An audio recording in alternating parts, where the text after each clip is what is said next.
Good afternoon, everybody. Thank you for joining in to our webinar on the European hydrogen backbone. I have seen and heard that there's a great interest for our webinar. We're very happy for that. Appreciate your time on this Friday afternoon. I would like to do a few things on housekeeping when we start. After a brief introduction today, you will have the opportunity in the chat function to ask questions during the presentation. Please appreciate, because we have a very large number of participants, that we may not guarantee to pick up all the questions asked, but we try to do our very best. Also, I would like to make you aware that this webinar is being recorded. And yes, I think then with that, we can start. I'd like to introduce myself to you. My name is Daniel Mutmann. I am the head of strategy, policy and communication at OGE, Germany's largest gas TSO. I also have the privilege of being the chairman of the Gas for Climate initiative this year. And today we're going to talk to you about the European Hydrogen Backbone Initiative, something we've been working on very hard over the last couple of weeks.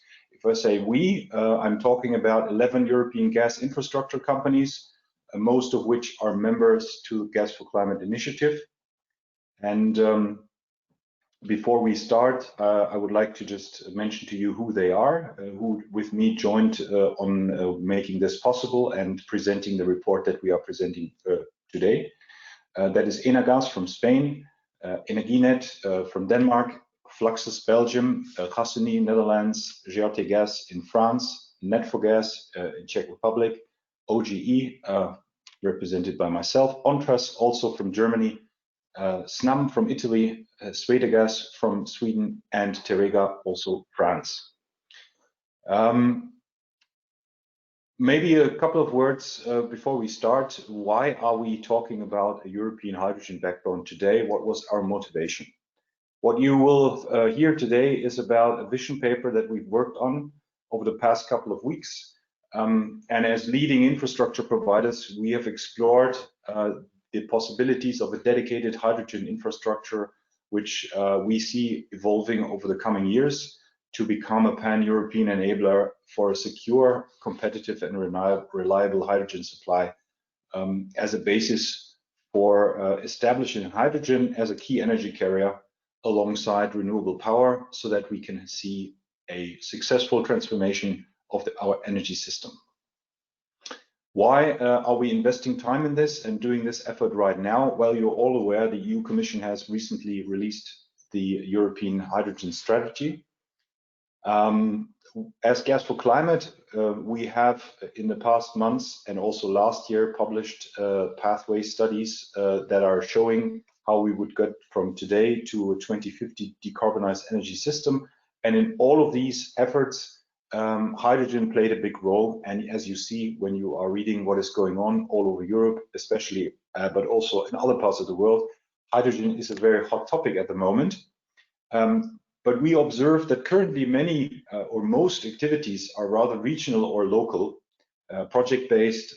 There are important discussions around the issue of how can we close economic gaps, how can we get production costs for green and blue hydrogen down, is there incentive schemes that can be put in place? All of these questions, very relevant, very important, but we take a little different perspective, because as infrastructure experts, we are committed to making this happen.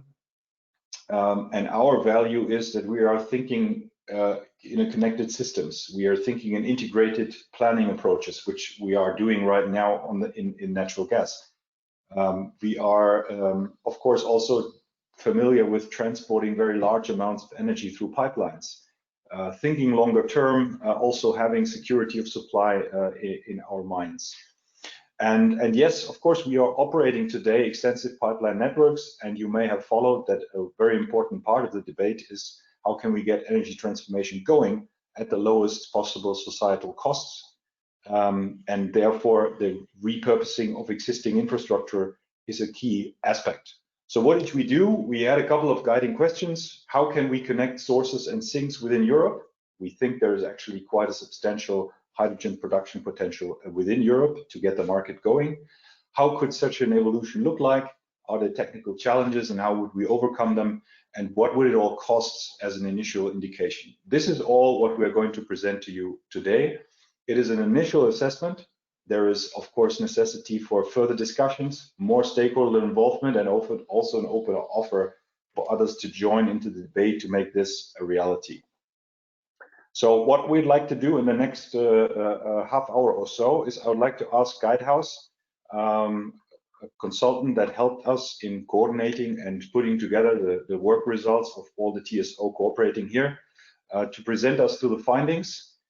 First, looking a little bit at the maps and the topology on how this could evolve in Europe, and the second step then looking into the assumptions. How do we get to cost assumptions? What would it all look like, and what is the methodology behind it? And after that, we will have the opportunity for addressing some of the questions you have raised.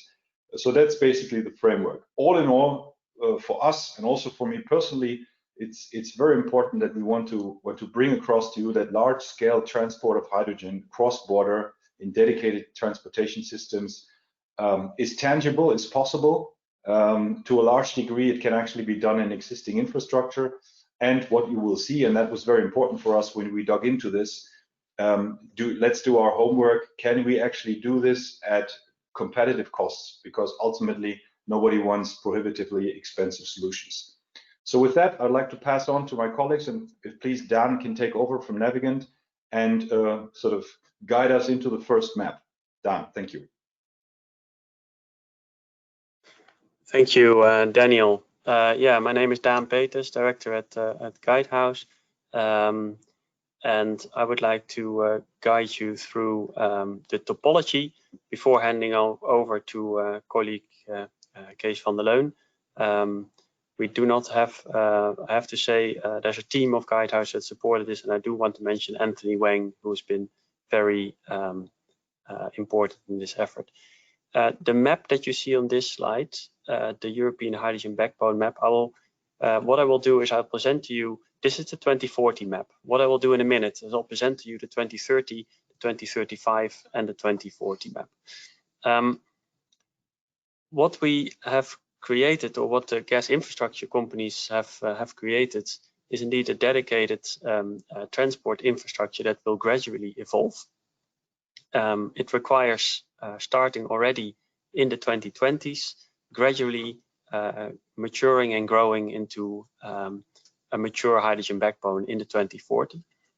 It is important to mention that the paper that we present is definitely not showing kind of an end state. The hydrogen backbone will mature even further after 2040. That means that within the countries of scope, within the paper today, there can be further network developments, but very important, of course, also is that the map currently doesn't explicitly include all of the countries in Europe where hydrogen networks can be expected. So, of course, we also can expect hydrogen infrastructure to be created in all over Europe. The backbone maps, they very much focus on what happens within Europe, but also the possibilities of import. So in the maps that we present, we added some dotted lines for possible import routes. The exercise does take into account storage locations, so possible hydrogen storage locations. However, as part of this exercise, we have not explicitly tried to analyze how much storage is needed by when and where. So this could be part of further refinements. Now, the hydrogen backbone is very much based on existing gas infrastructure. So 75% of the backbone is based on retrofitted infrastructure, and only a quarter is based on new infrastructure.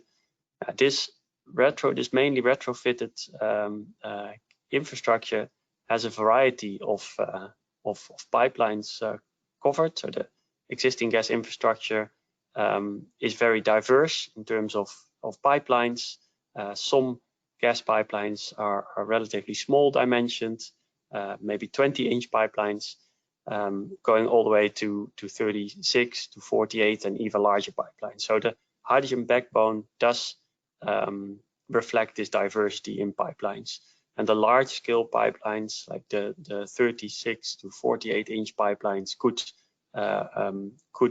provide hydrogen transport capacity of 7 to 13 gigawatts. We'll also touch upon this presentation later in the presentation on the cost.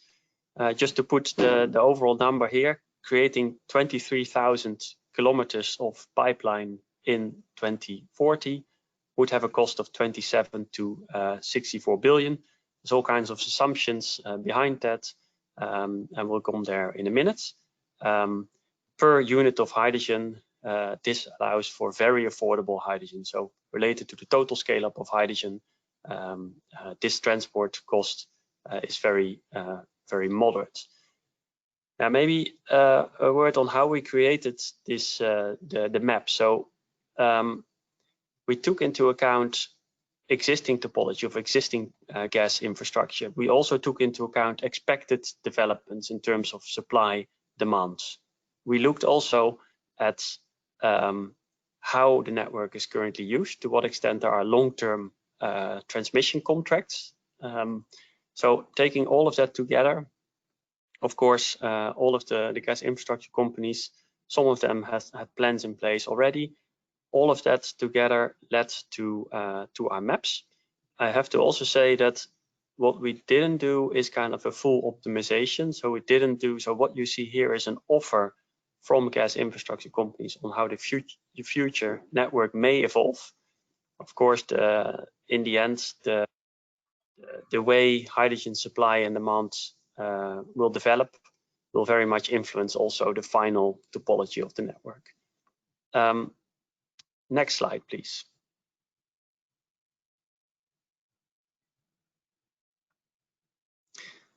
Starting in 2030, and we see here a regional developments scattered over Europe. So various regional networks evolve.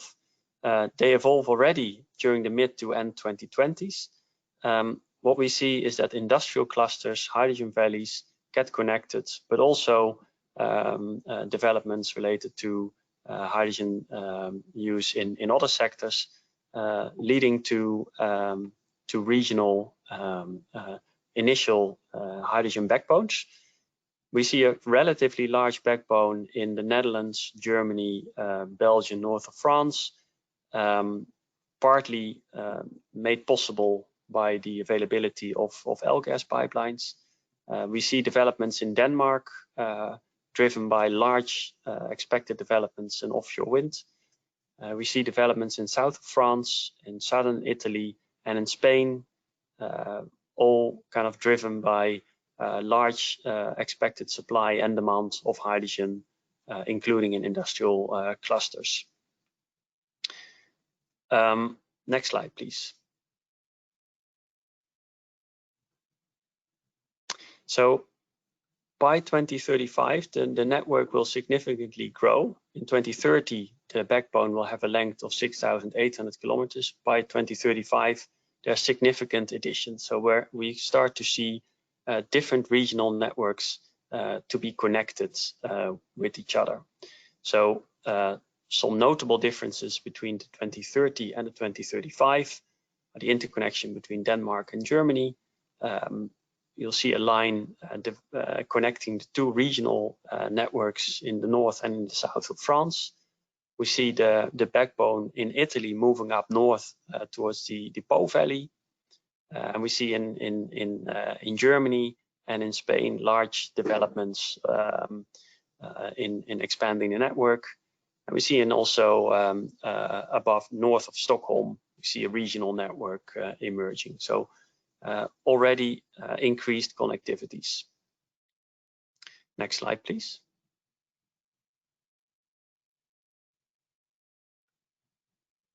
And by 2040, we really see the mature hydrogen network emerging, 23,000 kilometers, the total length of the pipeline shown in this on this map. As said, 75% retrofitted pipelines, 25% new pipelines, and really enabling hydrogen to be transported throughout Europe. The dotted lines also indicating possible import routes from the south. Large-scale developments in North Africa could lead to large-scale hydrogen transport from North Africa into Europe. Connections with the UK, possible connections also to Russia, possible connections also between Italy and Greece, the TAP pipeline, and through the Czech Republic. So the Czech Republic transits could also all the way go to the Ukraine, so opening the possibility of exporting hydrogen from the Ukraine to Europe.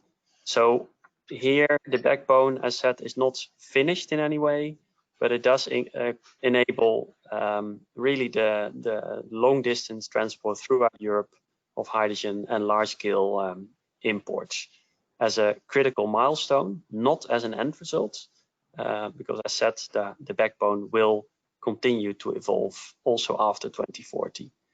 I think now we are moving on to explaining the costs of this backbone. Kees, over to you.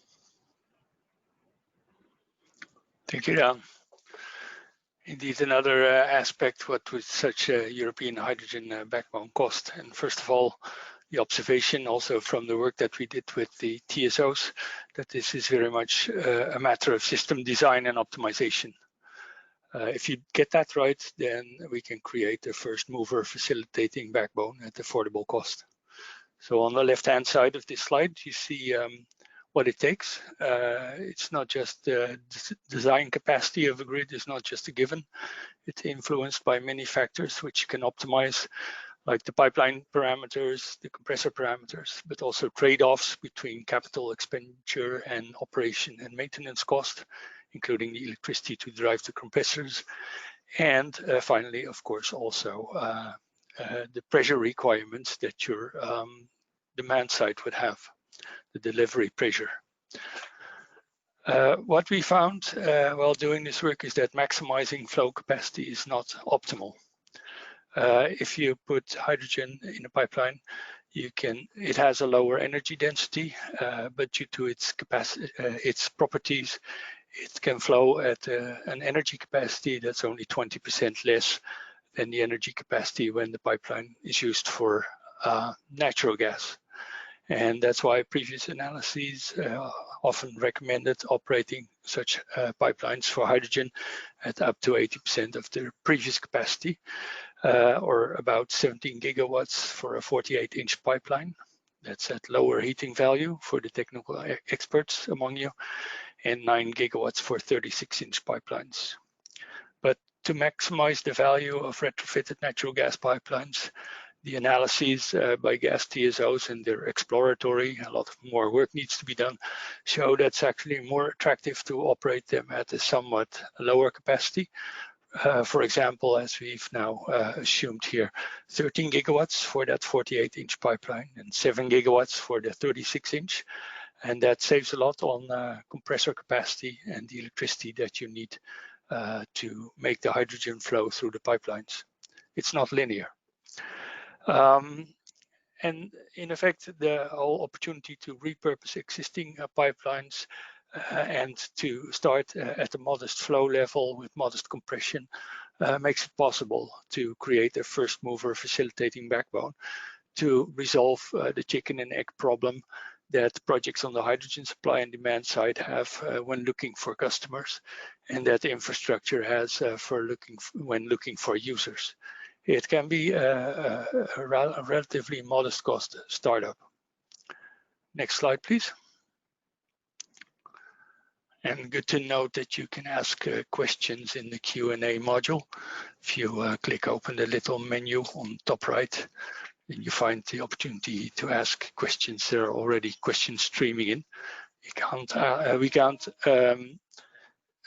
answer them all, but we will try to cover as many as possible. So on the cost of the European hydrogen backbone, here you see an overview of the investment cost, the operating cost, And the levelized cost, that's the cost per kilo of hydrogen for every 1,000 kilometers transported via the backbone. In the investment cost, you see the split between pipeline cost and compression cost in 3 scenarios. There's still some uncertainties, of course, in these early cost estimates, largely due to uncertainty about location-based compressor costs.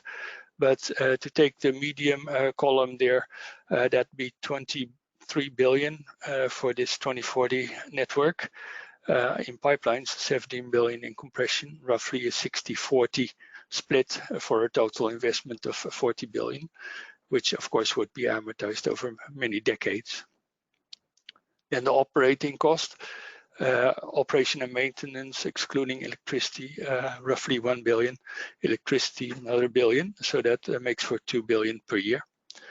And that then leads to levelized costs. If you assume a certain capacity factor, then you can calculate what the cost would be for an average kilo of hydrogen to transport it over 1,000 kilometers.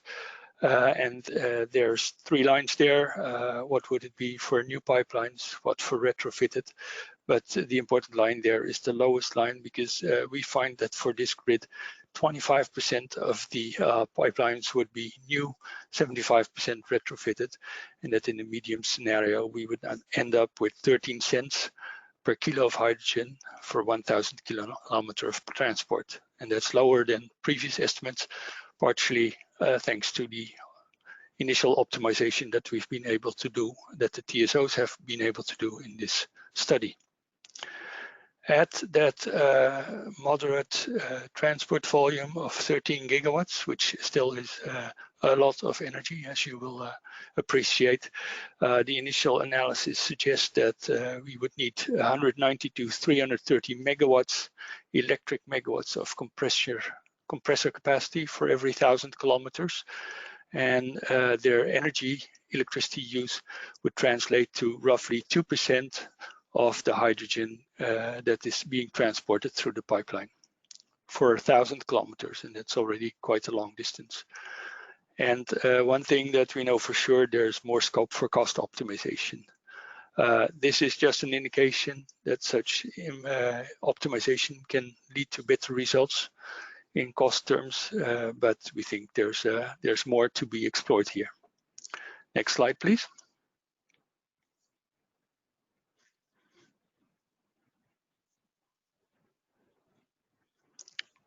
Then a little bit on the various elements of a pipeline system. Not everybody is familiar with that and the adaptations that they would require. The transmission pipelines themselves, to start on the left, they need relatively little upgrades. The types of steel employed allow for 100% hydrogen transport as well. A coating can be used to optimize the pressures at which they can be operated, but is not technically necessary. You might have to adapt, you will have to adapt operational strategies. You don't want to have very strong pressure fluctuations in a very short period of time to minimize the hydrogen embrittlement risk. Then the compressor stations, we already talked about that, various designs possible. No one size fits all, but all within the cost ranges that we described. Different types of compressors, different distances in between them. The valves, the gateways to be able to shut off parts of the grid also for maintenance. The metering stations, they have to be changed to allow for the different properties of hydrogen. And finally, the city gate stations have been taken into consideration, where you deliver the hydrogen from the transport pipelines to lower pressure systems for the medium and small customers. That was all for the cost, and then to some conclusions on the next slide.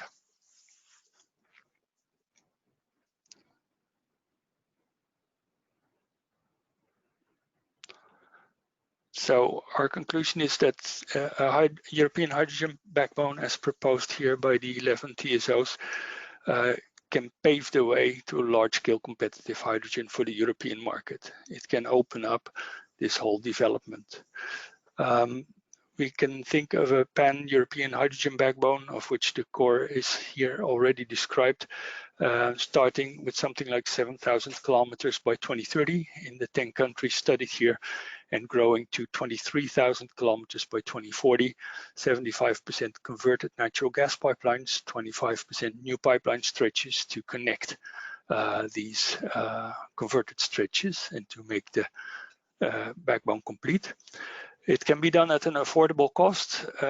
Of course, 27 to 64 billion investment over the next 20 years is major, but it's relatively limited in the overall context of the European energy transition, and even in the context of the energy infrastructure required for that. You can also look at it from this levelized cost perspective, and the 9 to 70 cents per kilo for 1,000 kilometers of transport compares favorably to the production cost. Gray hydrogen at the moment is something like 150 per kilo for comparison, and green hydrogen, of course, aims to get there as well, perhaps in the 2030s, but then still for another 10% or less, you can transport it over 1,000 kilometers, enabling optimal supply and demand locations. And then finally, very important, the TSOs want to stress that this is an open initiative. The group is convinced that this backbone will eventually cover the entire European Union and invites other gas infrastructure companies to join in the thinking to further develop this plan. Thank you for your attention. That was our presentation. And then I would turn it back to Daniel.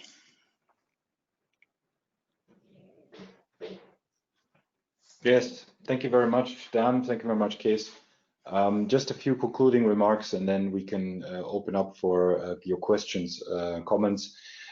I think it is very important, and it was very important to us that I mean, hydrogen is a very key topic at the moment, and we've heard and seen many times that that it actually has a role to play alongside renewable power. And one of the key questions is, how do we get it from where it's potentially most efficiently produced to where the demand is? And as with other commodities, as with other energies, we know, unfortunately, not always is the production area where the demand area is.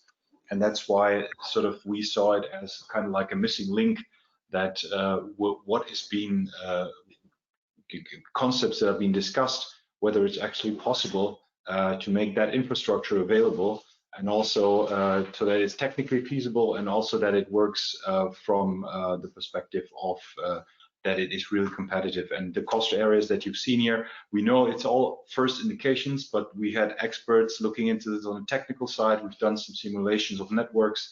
It is about getting a tangible feeling for this is not a prohibitively high cost element. If we get down to, and that's the key question, if we get down in production costs from where we need to be in order to be competitive, the transport element will not add the thing that makes this impossible. And the other thing is, of course, keeping always in mind that at the end of the day, in a system optimization, that we know that from natural gas today, you don't necessarily transport physically from one end of Europe to the other one. You will eventually find in a traded market swaps being done so that the actual transport distance physically becomes even less. But we wanted to set the framework and get the discussion going, and the right point in time for us was now when the European hydrogen strategy is out. So with that, first of all, thank you for your time to listen up to today. And I would like to ask friends from Guidehouse to have a look at the questions and then pick them up and see how we can address those.